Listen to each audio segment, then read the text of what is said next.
trail. Follow the leader, those behind the trail.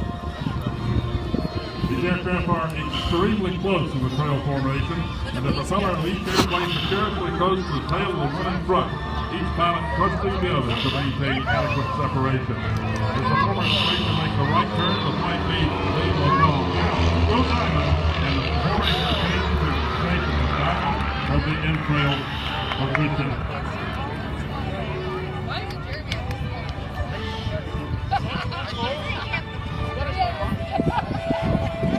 As the warship exits the airspace, we'll be looking for two solo pilots led by Captain Murphy. We'll be approaching to the right. Number 5 will perform a 4-point roll, stopping in the roll at the 36 and 9 o'clock position.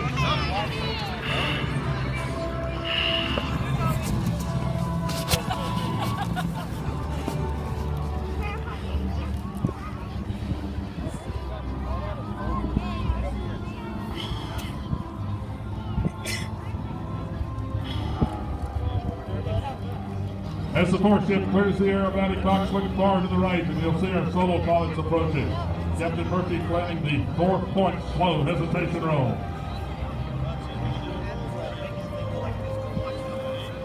Bring him down in his yellow aircraft. He pulls the nose slightly above the horizon. There's 1. There's 2. He's over upside down. 3 back to right head, and 4. As he exits, number